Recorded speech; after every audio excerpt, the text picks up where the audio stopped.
오늘은 우리 전이교회의 세 번째 비전, 이웃과 함께 어떻게 이웃과 함께 살 수 있을까에 대해서 말씀을 나누겠습니다. 예수님의 그 사역들을 우리가 이렇게 생각을 해보면요, 가장 먼저 우리가 생각할 수 있는 사역이 어떤 거냐면, 제일 처음에 우리가 예수님 그러면 예수님이 동네마다 다니시면서 말씀을 가르치셨고요. 그래서 그걸 말씀 사역, 아니면 전도 이렇게 생각할 수가 있어요. 남에게 전달하는 거죠. 그리고 그러시면서 꼭 병자들을 고치셨습니다. 왜냐하면 약한 것을 고치고 그랬어요. 그래서 병자를 치유하는 치유 사역.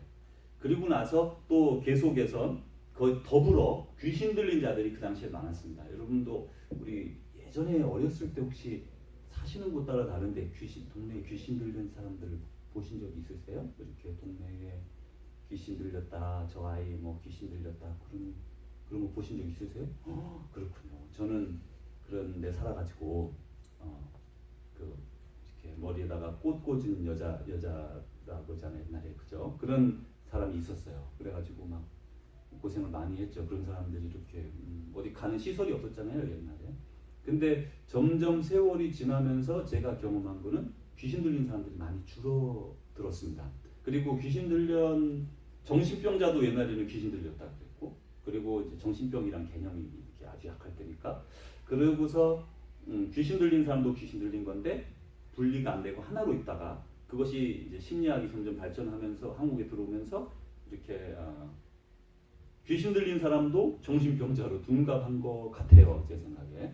그리고 실제로 요즘은 그런 그 귀신 들렸다라는 개념을 잘 모르는 사람들이 그런 세대에 우리가 사는 것 같아요. 그래서 영화 속에서나 나오고. 그렇지만 예수님 때는 귀신 들린 사람들이 아주 많았고요. 지금도 사실 아주 많이 있습니다. 우리 저는 이제 쭉 교회 생활을 하면서, 저는 특별히 순복음교회에서 어렸을 때 이렇게 자랐잖아요.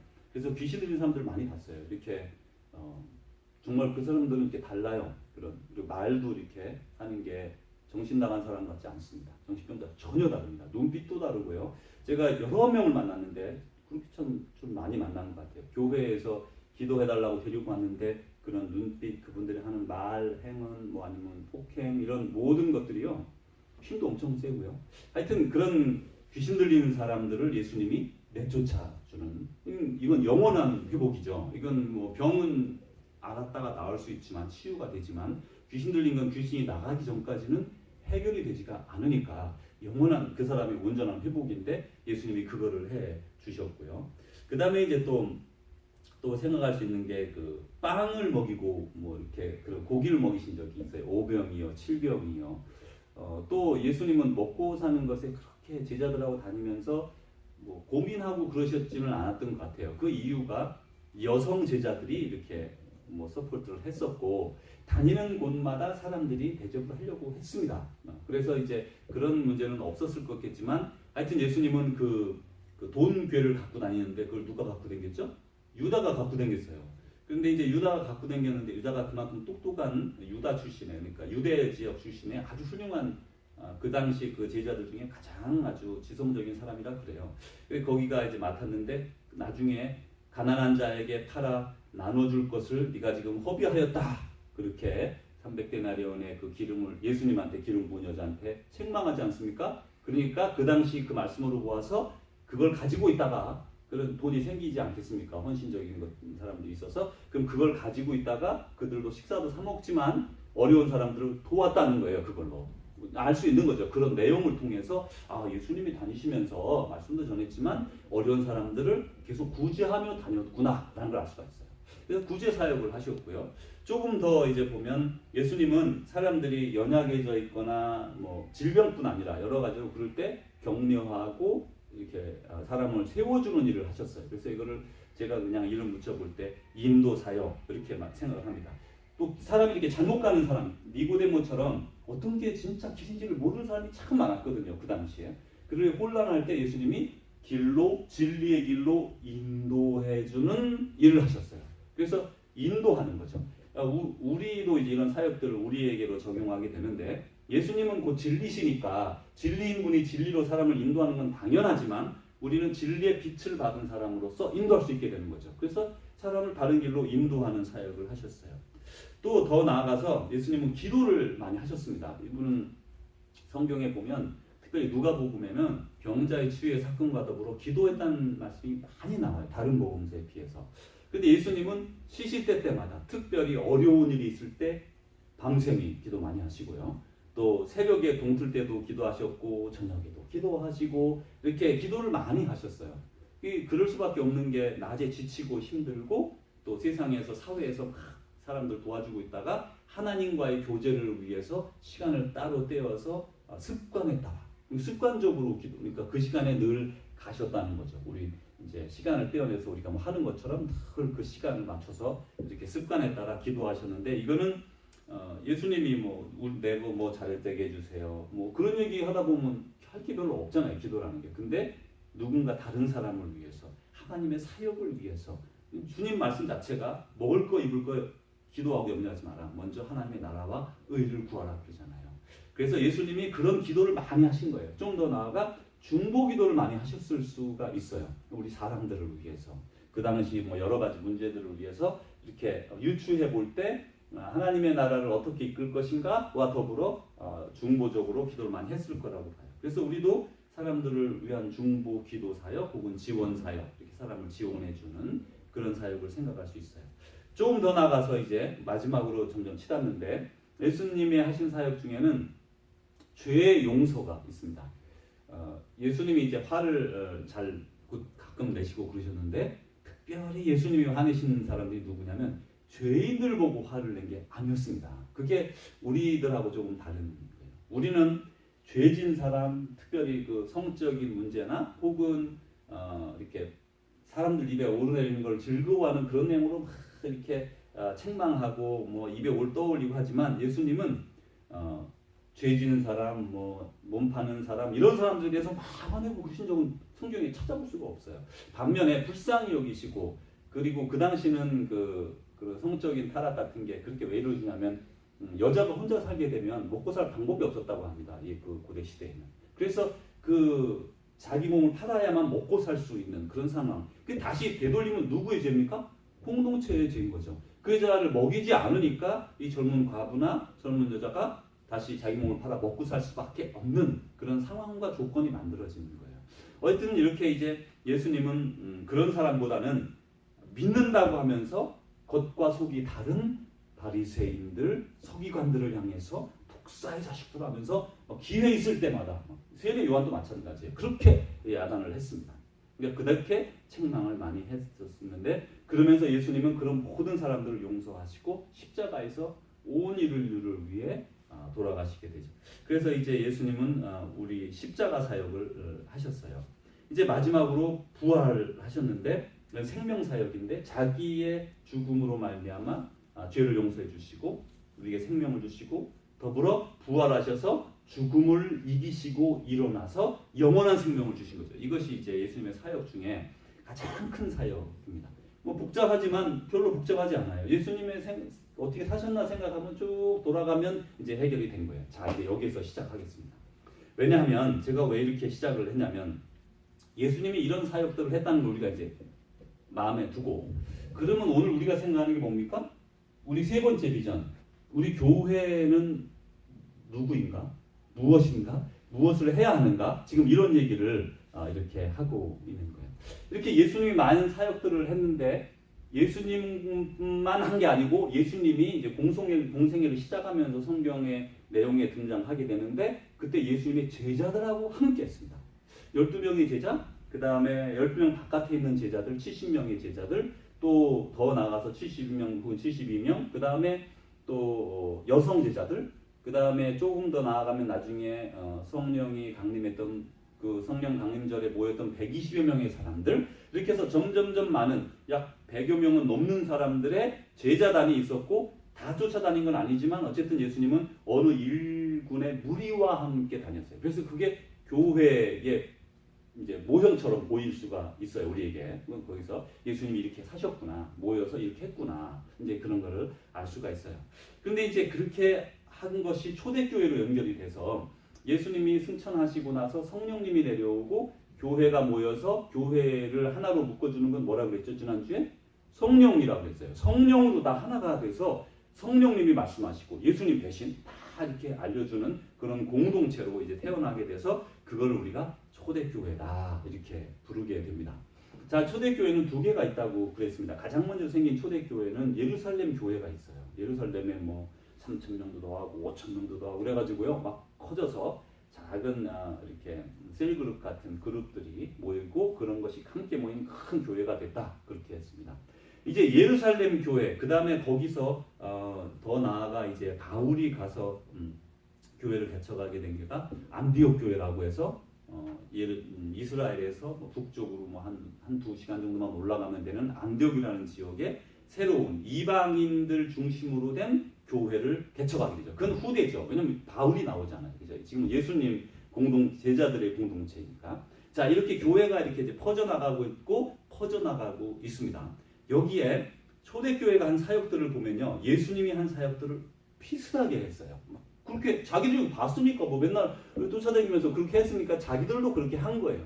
근데 이 세링이 좀 달라졌죠. 예수님은 3년이라고 하는 기한밖에 없었고 그동안 제자를 양육하면서 그 예수님이 이제 돌아가시기 전까지 십자가에 달리기 전까지 동네마다 다 유대마을 다니면서 말씀을 전하려고 하신 거예요. 그게 이제 목적이어서 내가 가기 전에 해야지 하고 열심히 다니신 걸 알 수가 있는데 그래서 직업도 없었고요. 그전에는 목수 쉬었지만 목수를 쉬지 않습니까? 그리고 제자들도 자기 직업 다 버리고 와서 이제 그 3년의 그거에 맞게 다 올인해서 살아갔습니다. 자기 인생을 그렇게 살았어요. 그리고 그것이 연결되어서 초대교회에 들어가서도 이제 열심히 전도 사역으로 살아가게 됩니다. 자, 이제 초대교회에 많은 사람들이 함께 모였을 때 예수님의 직접 제자들, 그러니까 베드로, 안드레, 야고보, 요한 이런 많은 사람들이 함께 모여서 그리고 다른 제자들 그리고 함께 모여서 예루살렘 공동체로 이제 교회로 세워졌어요. 여기는 예수님이 한 사역과 유사한데 여기서 발전된 게 있고요.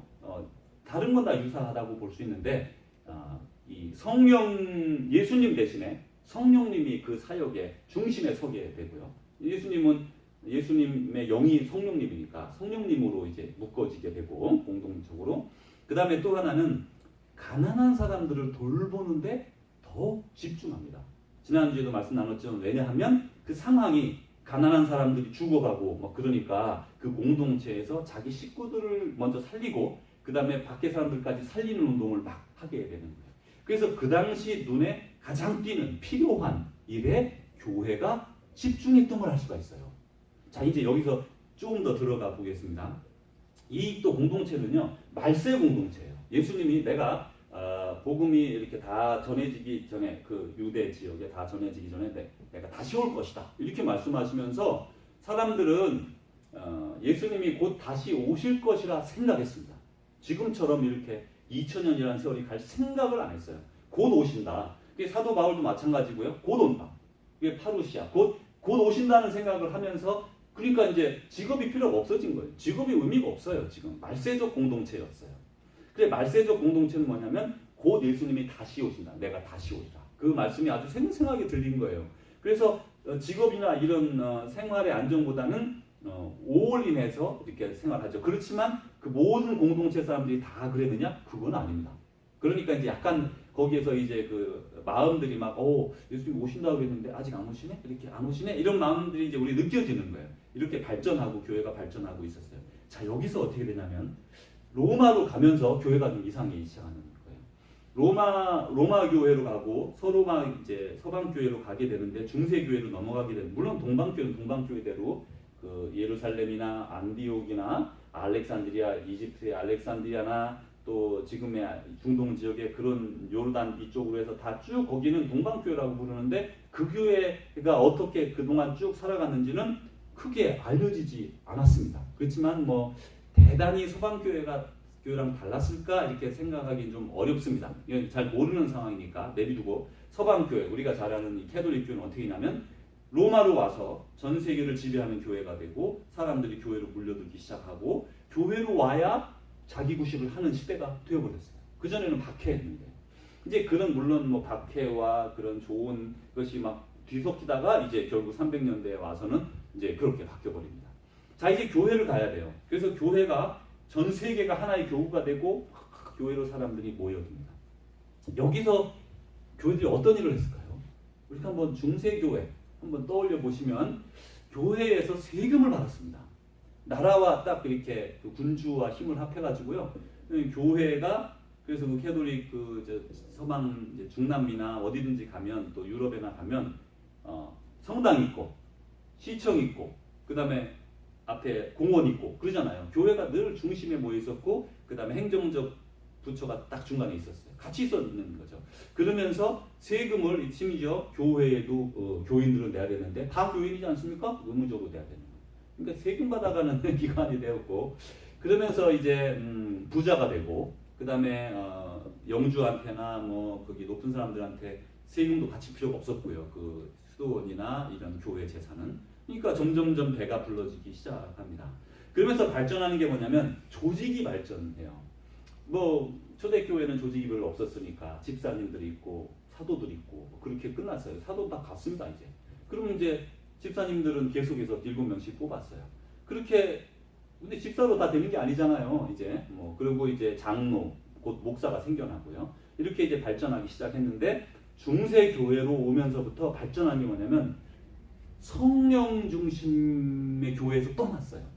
전에는 하나가 된 게 어떻게 하나가 됐냐면 성령으로 늘 하나가 됐거든요. 성령이 가르쳐 주셨어요. 가르쳐 주시고 일러 주시고 그것에 따라 살아가던 역동적인 교회가 구조적인 교회로 변하면서 꼭 구조적이기 때문에 성령님이 안 계신다고 말하면 절대 안 됩니다. 그렇지 않습니다. 구조적이어도 성령이 그 가운데서 구조를 이루어 주시니까 이건 맞는 건데 이상하게 여기서는 사람의 세력으로 사람의 생각으로 점점점 성령으로부터 떠나기 시작하는 사람 중심의 공동체가 됐어요. 조직이 된 거예요.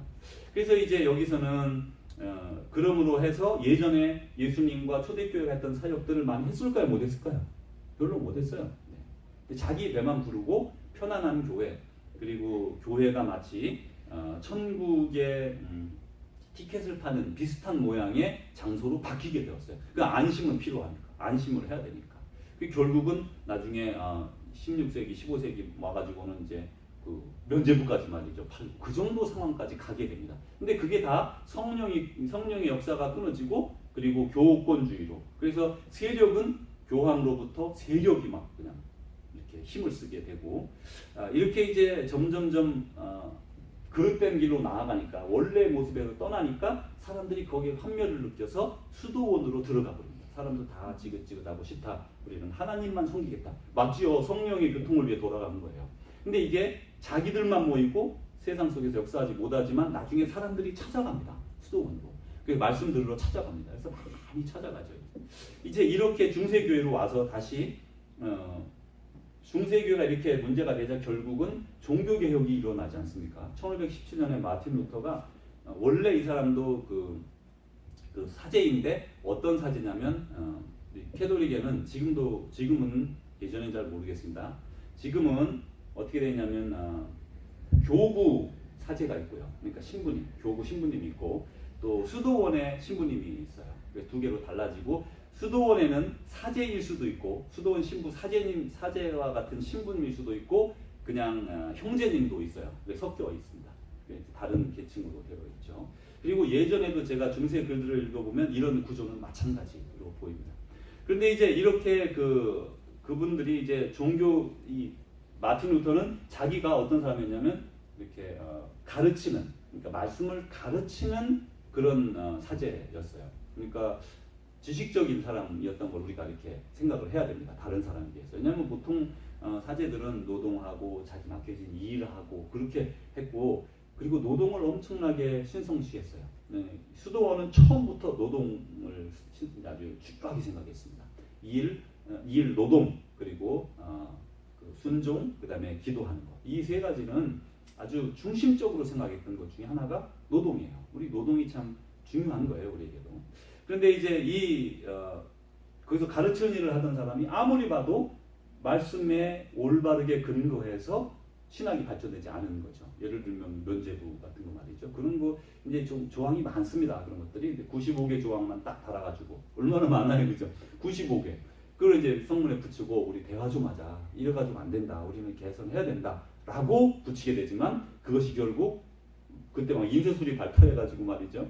역사는 그렇게 일어나는 거예요. 그래가지고 막 돌아다니기 시작하고 그러면서 파면하고 막 이런 전쟁이 돼버렸죠. 원래는 그 사람은 뭐 종교개혁을 생각한 건 전혀 아니었습니다. 근데 어쨌든 그러면서 이제 중세교회 때 뭐가 다 잊어버렸던 것 중에서 뭐가 회복이 되냐면 이 종교개혁 때는 신학적으로 회복이 돼요. 왜냐하면 그 전에는 그 우리가 선행을 통해서 천국에 간다고 생각을 했어요. 성경이 그렇게 말했습니까? 그렇지 않죠. 맞기도 하고 아니기도 해요. 내 하나님의 말 뜻대로 행하는 자가 구원을 받는다 그랬고 하나님의 다 식구라고 그랬어요. 하나님의 뜻대로 행하는 거는 뭡니까? 공적이죠. 일이에요. 성경에 그걸 부인한다? 그건 거짓말입니다. 성경은 그렇게 말합니다. 그렇지만 믿음과 행실로 구원을 받는다 그래요.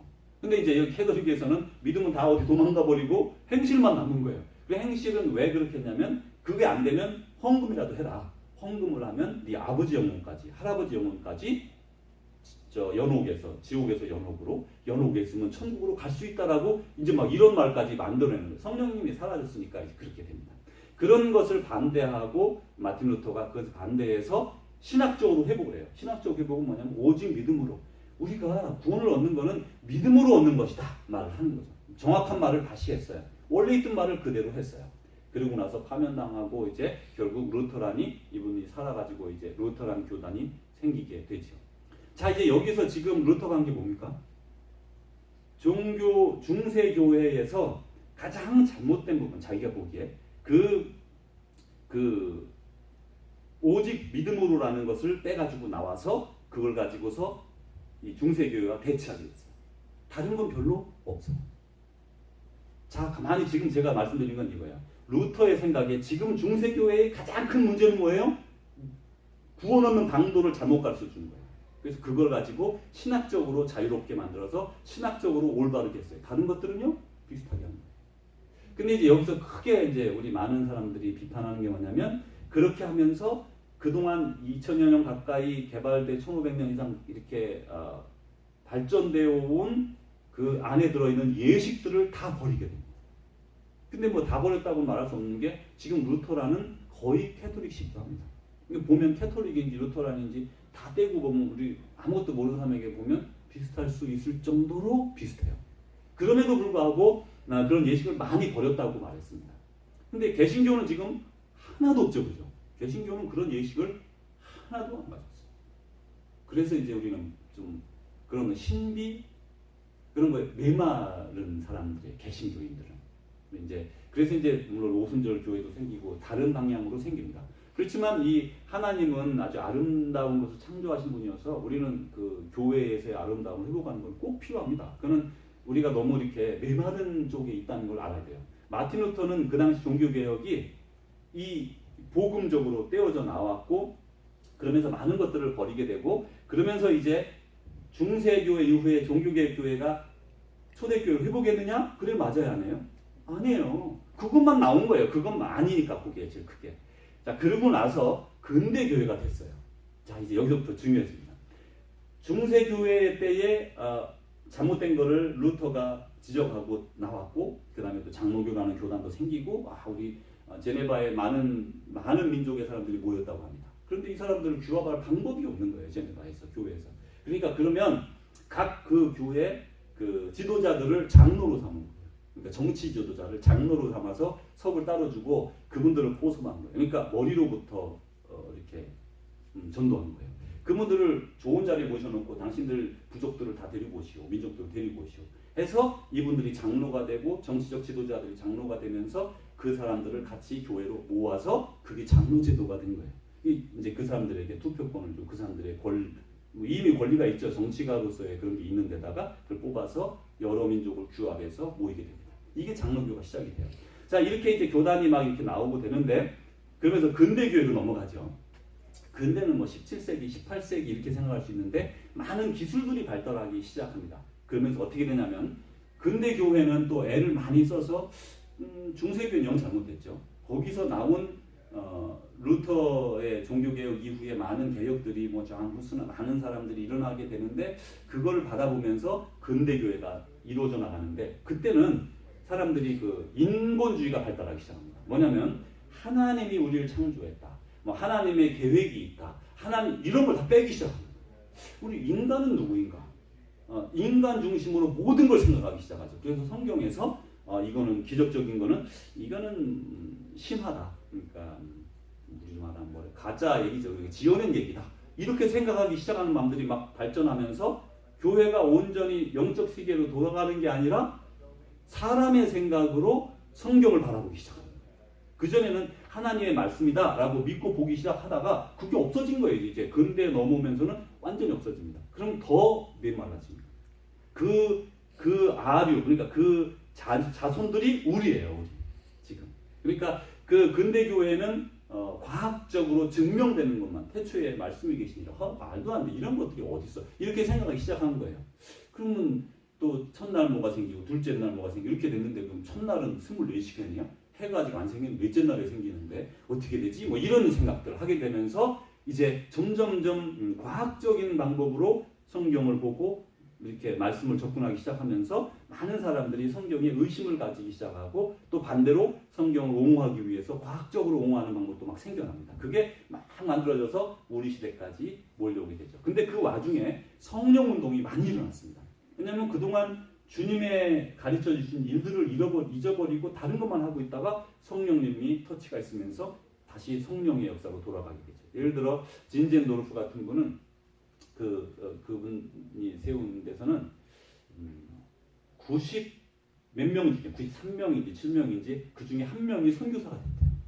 그러니까 교단이 별로 크지 않아도 같이 모여서 100여 명 모이면 한 명을 파송하고 100여 명 모이면 한 명을 선교지로 파송하고 그렇게 해서 19세기에 엄청나게 많은 선교사들이 전 세계로 뻗어나갔어요. 그런 결과 오늘의 이런 결과가 생겨나게 됩니다. 많은 선교의 불길이 일어나서 전 세계로 나갔는데 문제는 이분들이 그 초대교회에 대한 표상 그런 거를 자세히 느껴보고 배우지 않은 상태에서 중세를 탈피하고 종교개혁을 거쳐 근대로 온 사상을 가지고 나가게 되는 거죠. 그래서 이제 그게 그 사회에 어느 정도 정착이 되지만 온전한 초대교회 사역을 회복하지 못하는 가운데 포스트 모던, 그러니까 근대 교회를 넘어서서 모던을 넘어 포스트 모던으로 가요. 그걸 우리가 뭐 탈근대라 그러니까 후기 근대주의 뭐 그렇게 말하는 것 같아요. 후기 근대로 넘어오게 되죠. 포스트 모던으로 넘어오면 많은 사람들이 포스트 모던을 비난했습니다. 이것들은 생각이 이상하다 그러고 모던하고 다르니까. 모던에서는 뭐예요? 잘 세우고 크게 세우고 많고 그게 풍성함이고 축복이었어요. 그런데 포스트 모던에서는 생각이 달라진 거예요. 그게 정말 하나님의 뜻일까? 정말 하나님이 어떻게 교회를 세우길 원하실까 하면서 다시 그 하나님의 교회로의 모형으로 물론 근대 교회도 많이 노력을 했지만 집중하기 시작합니다. 그래서 큰 것보다 많은 것보다 풍성한 것보다 부유한 것보다 어떻게 하면 하나님의 뜻대로 살아갈까 하는 생각을 자기 나름대로 이제 우리 근대 사회에서는 생각이 시작하게 되죠. 그래서 이제 지금 우리는 포스트 모던에 들어선 사회입니다. 근대주의를 살아가는 사람들이 있고요. 우리 중에도 그러고 뭐 나이에 따라도 다르지만 여러 그 사람에 따라 근대와 그러니까 모던과 포스트 모던 사이에 우리가 지금 살고 있다고 볼 수가 있어요. 자 이제 이런 데서 요즘 교회가 어떻게 변했는지 여러분 보세요. 요즘 교회는 옛날 그대로 200~300년 전 그대로 예배드리는 교회가 있고요. 그게 교회다 하는 교회가 있고요. 어떤 교회는 수도원을 시내에다 차려놓고 말이죠. 수도원을 말이죠. 그리고 거기다가 어려운 사람들을 집에 먹이고 입히고 그들과 함께 사는 그런 공동체를 세우기도 해요. 정신 나간 거죠. 생각이 달라진 거예요. 그리고 어떤 사람들은 자기 교회의 목표를 뚜렷이 세우기를 우리가 뭐 사람 늘리고 교회 크게 짓고 하는 게 아니라 어떻게 하면 사람의 생명을 살릴까 집중해서 살아가는 그런 교회들이 여러 개가 막 생기기 시작합니다. 자 이제 여기서 우리 교회가 어떻게 공동체, 이웃을 섬길 것인가에 대해서 조금만 더 생각해 보려고 합니다. 이제 우리 교회 얘기잖아요. 여기까지 역사적으로 이렇게 쭉 온 거는 우리가 기억을 하고 대부분 진자운동에 의해서 반대로 갔다가 이 끝에 가면 잘못됐으니까 정반대로 오게 돼 있거든요. 이제 방향이 점점 그렇게 되는데 반대로 가면 다른 많은 것들을 다 회복하는 게 아니라 그 제일 문제된 것만 반대로 가는 경우가 많이 있어요. 이제 그러면 우리 교회는 공동체, 이웃을 어떻게 섬길 것인가? 두 가지로 우선 우리 교회란 전위교회를 포함해서 모든 교회를 얘기하겠습니다. 두 가지 상황을 이해를 해야 돼요. 하나는 기독교가 박해를 받는 상황이 있습니다. 거기는 먼저 그러면 기독교가 인정받는 기독교 국가 혹은 기독교가 인정받는 나라를 먼저 쉽게 생각을 하면 미국, 한국 혹은 뭐 유럽의 많은 그런 국가들 이런 나라들은 기독교가 인정되고 마치 로마 시대처럼 기독교가 전혀 문제가 없는 기독교인으로서 자랑스럽게 살아갈 수 있는 공동체가 있어요. 그런 공동체와 기독교가 박해받고 지금 어려움을 겪는 나라는 전혀 상황이 달라요. 저도 아직 경험은 못했지만 그 이집트의 그 콥틱 교회를 가면요, 이집트에 쓰레기장이 이렇게 있다고 합니다. 그럼 거기다가 쓰레기를 탁 갖다 부리는데 이 이집트의 이슬람들이 들어와가지고요, 그 사람들을 다 이제 죽이거나 해치거나 할 때 세금을 내면 살려주겠다 이런 방안을 냈어요. 10% 혹은 20%의 일방적인 세금을 먹여요. 다른 사람은 안 먹이는 기독교인세예요. 그리고 그들을 한 군데 몰아넣습니다. 그게 이제 지금 쓰레기장이죠. 그래 그 주변에 사람들이 다 살아요. 그리고 기독교인들은 어떤 공무원 뭐 이런 그런 어떤 나라 일을 할 수가 없어요. 그러니까 이제 제한된 거죠. 모든 것을 제한하되 죽이지는 않는다. 이렇게 된 거예요. 그래서 지금 원래 이집트 같은 나라는 크리스천 컨트리였는데 이슬람들이 들어오면서 지금은 뭐 개종하기도 하고 죽기도 하고 그래서 이제 10% 정도의 크리스천들이 있어요. 그들을 콥틱 크리스천이라고 부르는데 그들은 아주 그 흑인들이 아주 노예에 찌들려 죽기 살기였잖아요. 이 사람들이 그렇게 살아가지고요. 그분들 예배 가면 우리는 좀 이렇게 견디기가 어려운 진한 게 있어요. 향도 말이죠. 이렇게 보통 동방정교회나 캐톨릭에서는 향을 피더라도 그냥 이렇게 이해할 만한 그런 저에게. 근데 그쪽은 냄새가 지독합니다. 죽음 앞에서 늘 살아왔으니까. 지금도 언제 죽을지 모르는 사람들이에요. 거기서 쓰레기장에서 주로 일을 하고 사회에 큰 일을 못합니다. 그래도 지금도 살고 있어요. 그런 나라 아니면 그 바깥에 제가 멕시코에 한 7, 8년 전인가 뭐 이렇게 오래전 2000년에 갔었어요. 2000년 겨울, 2001년 춘지 뭐 이렇게 갔었는데 그때 어느 한 마을을 갈 때 치아파스라고 하는 한 마을을 산간 마을을 가는데요. 십자가가 3개가 세워져 있는 거예요. 마을 중간에. 이 작은 마을입니다. 불과 200명 남는 거 작은 그런 마을인데 그러면서 뭐가 묻어 있어요. 그렇게 색당도 있고 좀. 이제 가는 분이 설명하기를 몇 주 전에 거기에서 기독교인 3명을 십자가에 처형했대요. 캐톨릭이. 그리고 지금도 그런 사람 있으면 급습해서 그 사람 집을 다 이렇게 불태우고 죽이고 그렇게 합니다. 그 중에 탈출해서 나온 한 여성을 만났는데 불에 많이 타서 상처 입었고 그런 대피소에 몰래 숨어 있어요. 자유국가 아니에요? 거기 멕시코 자유국가예요.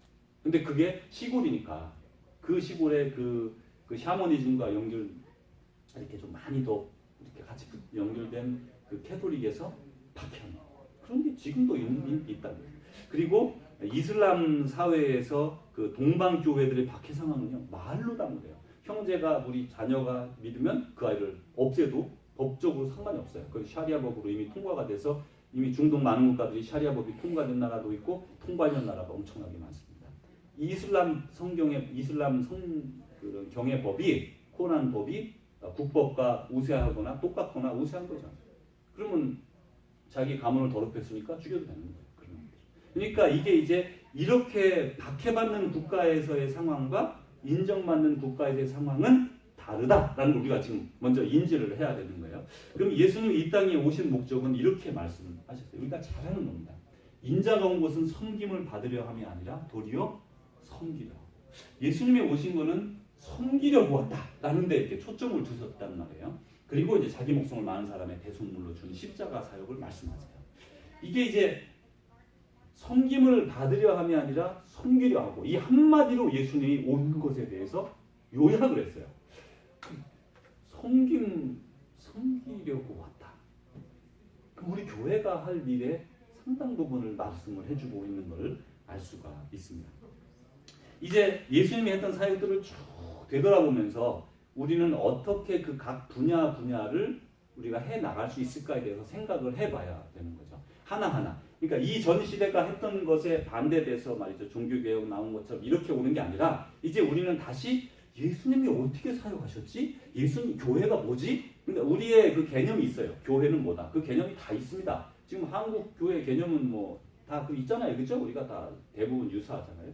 그게 아니고 정말 예수님 시대에 살았던 그 개념, 예수님이 어떻게 같이 모여서 공동체 생활을 했고 그런 어떻게 사역했는지에 대해서 우리가 생각을 해보면서 살아야 됩니다. 간단하게 보면 말씀을 가르치는 전도는 언제든지 우리에게 해야 되는 그런 것이죠. 그 다음에 병 고치는 거, 우리가 어떻게 병을 고칩니까? 병원비를 대줄 수도 있고 마음의 병을 고칠 수도 있고 치유 사역을 할 수 있어요. 분명히 할 수 있어요.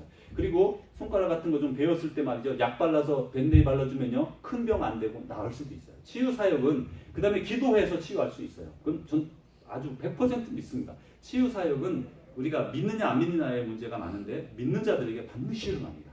그래서 자녀가 아플 때 혹은 이웃이 아플 때 기도하면요. 나아요. 한 번 말씀드렸지만 제가 아는 친구 랍 다리 자르러 갔다가 집에 돌아온 얘기 했죠. 다리 자르러 갔다가 그날 들어왔어요. 이거는 기적은 지금도 있는 일이고 일어나는 일입니다. 치유는 지금도 되고 그 다음에 귀신 들린 자 치유 이건 뭐 정신병 귀신 들린 자 이런 사람들은 우리가 정말 기도 많이 해야 되고 선교지 갔을 때요 꼭 그런 사람이 나타나요. 집회 중에 막 하면서 방해하고 막 이렇게 해요. 그럼 이제 여러 명 이제 목회자들이나 같이 가서 막 같이 기도합니다. 그럼 그 육체적으로는 물리적으로는 거의 별로 하지 않아요. 근데 영적으로 막 싸워요. 거기서 막 땀이 뚝뚝 떨어지고 거기도 마찬가지예요. 그 사람도 막 대결하려고 막 싸우는 게 있어요. 우리 사회에서는 정신병적인 것도 우리가 여기에 생각해보면서 고쳐주려고 노력해야 되고 귀신 들린 자들이 있다면 치유해야 되죠. 그 다음에 다른 사람 인도하는 거, 격려하고 의의 길로 이끄는 거 당연히 이건 전도와 더불어 우리가 해줘야 되는 거고 구제사역 당연히 먹이고 입히고 이거 지금 너무 이쪽으로 편중된 면이 있을 정도로 많은 사람들이 이것만 생각하는 거예요. 그렇지 않아요. 그 중에 일부고 다시 말씀드리지만 환경에 따라 가장 필요한 것 중에 하나라고 볼 수가 있어요. 그게 다는 아니지만 다른 서역과 더불어 우리 이 공동체가 처한 상황에서 얻은 것이 가장 필요한가. 지금 막 죽어가고 있는데 뭐 다른 걸 얘기할 수는 없잖아요. 죽음에서 구해놓고 그 다음에 얘기해야 되는 것처럼 그 긴급한 것 또 상황적인 것이 있다는 걸 알 수 있어요. 그 다음에 용서, 죄의 용서 사역. 아틀란타 같은 데는 막 한이 있는 사람이 많다 그래요. 이렇게 그런 사람들을 치유하고 품어주고 용서하고 하는 게 또 필요하잖아요. 또 기도하고 또 중보 기도하고 그 다음에 그들에게 생명을 나눠주는 그건 결국 이제 전도가 되겠죠. 그런 사역이 되겠죠. 자, 이런 것들을 우리가 다시 할 수 있어요. 근데 이제 우리가 이런 것들을 한 번에 다 동시에 할 수 있겠느냐?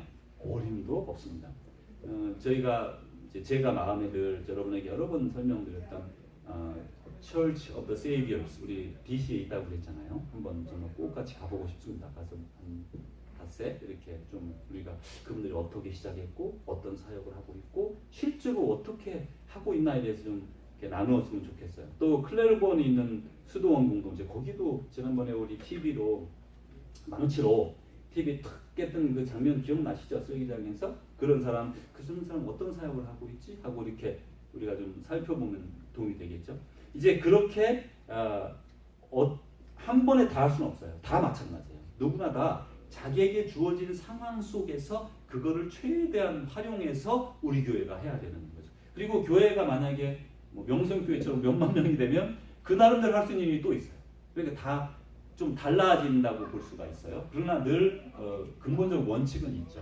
근데 여기서 이제 하나하나 하다 보면 다 이루게 되는데 예수님께서 부탁하는 것이 한 것 중에 가장 큰 게 뭐냐면 마을마다 다니시면서 복음을 전파합니다. 그걸 사도 바울이 받아들이죠. 그래서 사도 바울은 다른 사역, 먹이는 사역도 했죠. 이렇게 돈을 가난한 걸 전달하고 말이죠. 가난한 자에 전달하고 해서 구제하는 사역을 많이 했지만 먼저 사도 바울도 그걸 받아들여 가지고 다른 데 가서 복음을 전하죠. 사도 바울의 얘기를 들어보십시오. 너는 말씀을 전파하라. 때를 얻든지 못 얻든지 항상 힘쓰라. 자, 여기서 디모데서는 먼저 우리가 사도 서신이고 이거는 이제 목회자들에게 주는 내용이 상당히 많다. 그렇게 생각하는 부분이 있습니다.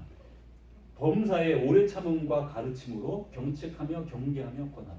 그러니까 이제 꼭그 디모데에게 하는 소리 같잖아요, 그렇죠? 사도 바울이. 그런데 이건 우리에게 적용이 다 돼요.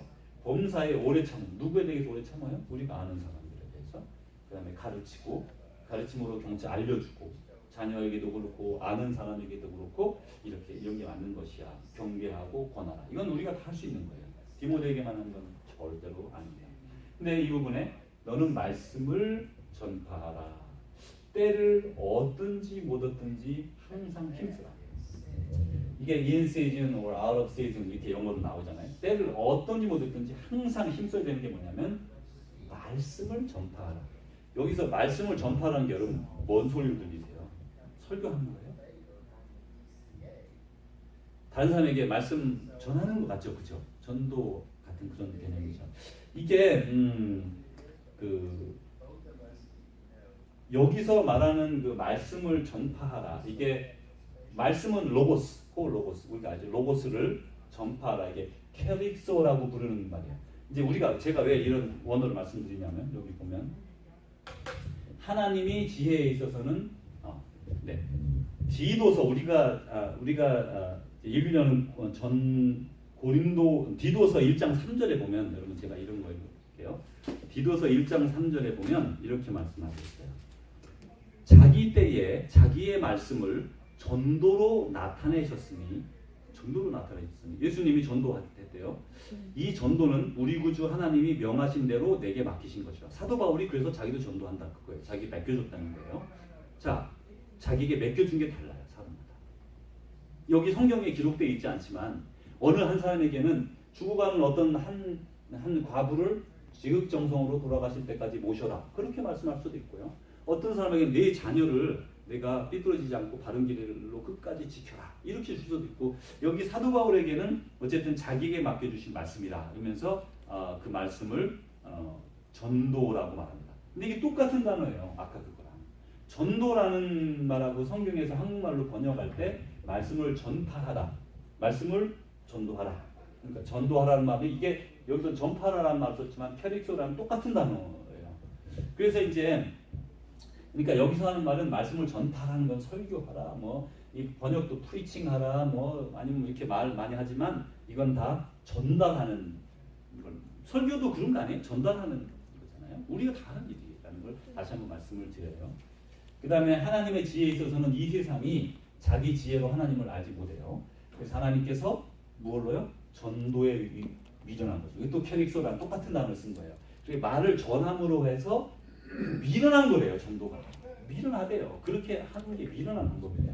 그렇지만 그 방법이 가장 이렇게 권하는 방법이잖아요. 그것으로 믿는 자들을 구원하시기를 기뻐하셨다. 말로 하는 게 뭐 우리 대단하겠는가 이렇게 하지만 말로 전하는 거는 우리가 행실로 보여주는 거 중요하죠. 몸으로도 말하니까. 그러나 우리의 입으로 고백하고 말하고 하는 것이 얼마나 이렇게 중요한가 하는 걸 알 수가 있어요. 이제 말씀 마치려고 합니다. 한 알의 밀이 땅에 떨어져 죽지 아니하면 한 알 그대로 있고 죽으면 많은 열매를 맺는다. 이것이 이제 지금 저에게도 숙제이기도 합니다. 어떻게 땅에 떨어져 죽을 것인가? 땅에는 떨어지는 것도 쉽지 않죠. 땅에 안 떨어지고 싶지. 다 높은 데 잘 살고 싶잖아요. 그런데 이제 땅에 떨어져 죽지 아니하면 땅에 떨어졌어요. 근데 죽질 않아요. 땅에 떨어져서 죽지도 않아요. 잎만 무성한 나무가 되면요 열매가 없고요. 열매는 없으면 땅에 안 떨어집니다. 끝까지 그 마지막 겨울 올 때까지 붙어 있다가 이제 다 사그러져 죽게 되죠. 열매도 없고 잎만 무성하고. 그럼 이제 우리 인생에 있어서 교회로서 우리 교회는 어떻게 살아갈 것이냐? 교회라뇨 우리예요. 저와 여러분이에요. 근데 우리가 교회예요. 그럼 우리가 어떻게 교회로서 이웃과 함께 살아갈 것이냐? 특별히 지금같이 우리가 이제 아직까지 그런 여러 가지로 힘이 있지 않는 상황에서 우리 각 개인에게 맡겨지게 좀 큰데 우리는 어떻게 살아갈 것인가? 아주 중요한 시기입니다. 공동체는 이렇게 아까 박해받는 공동체, 아니면 환영받는 공동체, 기독교가 환영받